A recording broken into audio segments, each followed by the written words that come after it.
सातारा जिल्ह्याच्या पश्चिम भागामध्ये गेल्या 3 ते 4 दिवसांपासून मुसळधार पाऊस कोसळत आहे।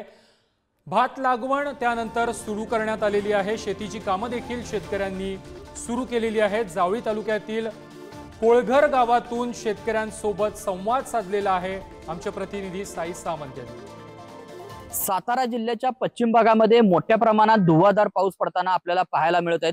गेल्या 2 दिवसांपासून साताऱ्यातील जावळी तालुक्यामध्ये देखील मोठ्या प्रमाणात पाऊस पडत आहे। मी आता सध्या आहे जावळी तालुक्यातीलच संपूर्ण या परिसरामध्ये मोठ्या प्रमाणात शेतीची कामे देखील चालू आहेत। आपल्या सोबत काही शेतकरी आहेत, आपण त्यांच्याकडून जाणून घेऊयात। काय सांगाल, पाऊस पडतोय, आपली शेतीची कामे चालू केलेली आहेत? शेतीची कामे आमची आता चालू आहेत। पेरे करून आता जवळजवळ महिना झाला, पेरे उगवलेले आहेत। आता तेच आम्ही लावायला चालू केल्यात आहे। आता इथून पुढे पाऊस आम्हाला साथ देतोय की नाही देतोय हे माहित नाही। आतापर्यंत साथ दिलेले, आतापर्यंत आमचे चालू कामे केलेत आहे।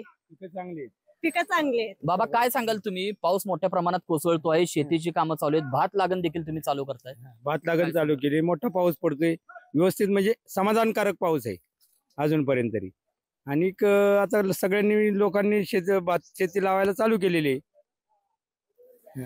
तर आपण एकंदरीतच पाहायला गेलं तर या संपूर्ण जावळी तालुक्यामध्ये देखील मोठ्या प्रमाणात शेतीची कामे देखील संपूर्णपणे चालू आहेत। शेतकरी राजा देखील सुकावल्याचं चित्र समोर आपल्याला पाहायला मिळेल। भात लागण असेल, विविध शेतीची कामे देखील आता या संपूर्ण शेतकऱ्यांमार्फत चालू केल्याचं आपल्याला पाहायला मिळत आहेत।